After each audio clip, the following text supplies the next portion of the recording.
This is how COVID-19 is spread.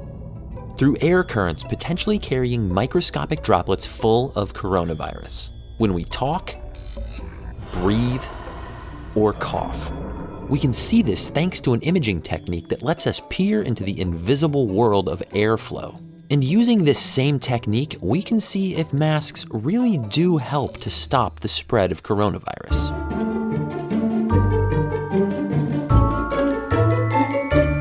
Hey smart people, Joe here. If you've been feeling confused about masks, what they do, what they don't do, whether or not you should wear one, well, I hope this video will help. And since I'm all by myself at the moment, I don't need to wear this or this. This is Matthew Staymates, a fluid dynamicist and mechanical engineer at the National Institute of Standards and Technology. And while stuck at home, he turned his garage into a lab. Using a technique called Schlieren imaging, he captured some incredible images of a world that's normally invisible to our eyes. If you've ever seen wavering distortions above a hot road, that fluttery mirage happens because different temperatures and densities of air bend light in different ways, like a fluid lens. And when we talk, warm air streams out of our mouths, meeting the sea of colder air around us. A Schlieren setup lets us see these tiny differences. A narrow source of light is bounced off a concave mirror towards a camera, with a thin metal blade blocking some of the focused light. As that light interacts with air and the space between, it's bent in ever so slightly different ways, creating shadows and bright spots in the final image. And as you can see in this video from my friend Derek at Veritasium, it lets us see everything from the helium coming out of a balloon to heat rising off of a candle. And at 250 frames per second, it shows us exactly why masks work to slow airborne infection. Now, it's important to remember that we can't see viral particles in these images. They're too small. But the viruses are carried on that breath just like a river carries fish. In fact, an individual viral particle is smaller than the weave of most fabrics. So why does this work? Well, masks help in two interesting ways.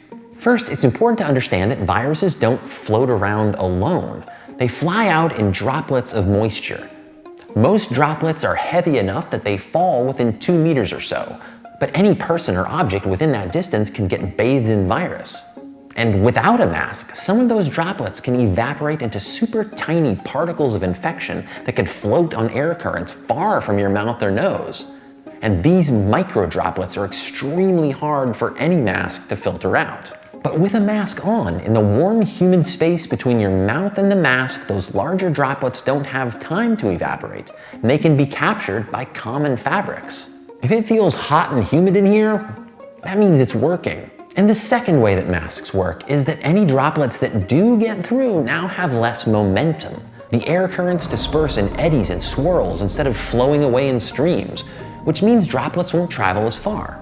So which mask is the best mask? If it seems like recommendations change all the time, that's because doctors and scientists know more now than they did months ago. And they'll know more months from now than they do today, because that's exactly how science is supposed to work.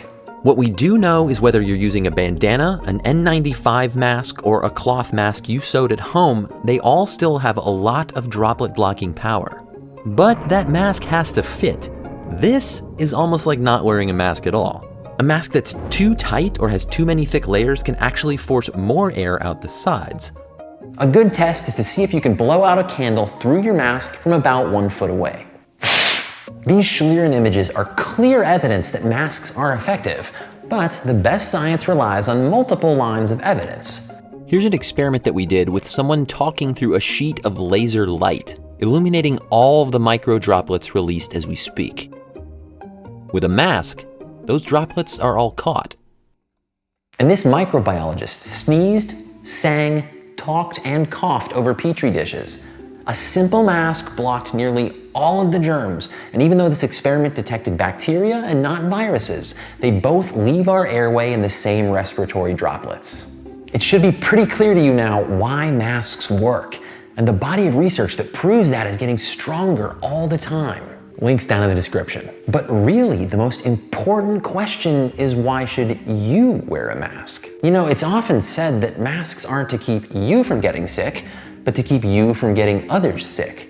Wearing a mask can dramatically reduce the chance of spreading COVID. But that's a strange thing to think about, because you might think, well, I'm not sick. I've got a strong immune system, so I don't need to wear this. But we know that COVID-19 can go undetected, and almost half of infections may come from people who don't show symptoms. That could be you, or it could be the person next to you. And if it is, wouldn't you want them wearing a mask? They probably feel the same way about you.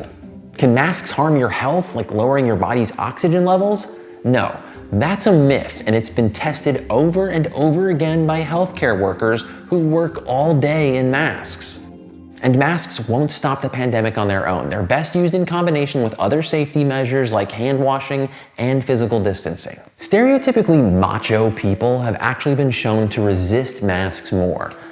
I get it. Dudes, you don't feel cool, even though lots of cool dudes wear masks. Or maybe your nose itches, or your glasses fog up, your face is sweaty. That's no fun. I mean, I get it.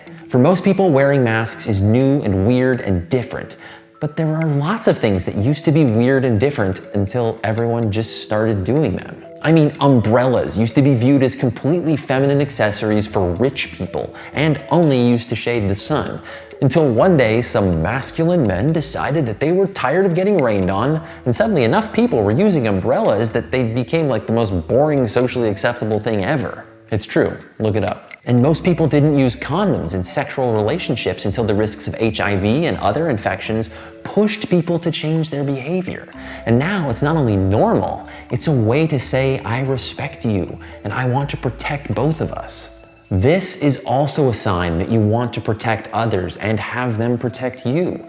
And the sooner that this becomes part of everyone's normal everyday life, the sooner we can all get back to normal everyday life. In every pandemic in history, it's the actions and choices of individual people that have made the difference. A mask can stop a virus, but it also sends a message.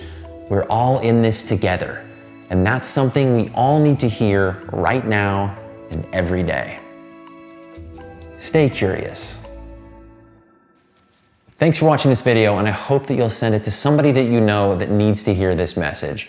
But remember, what we know from social psychology is that shaming people into wearing masks, that's not gonna work.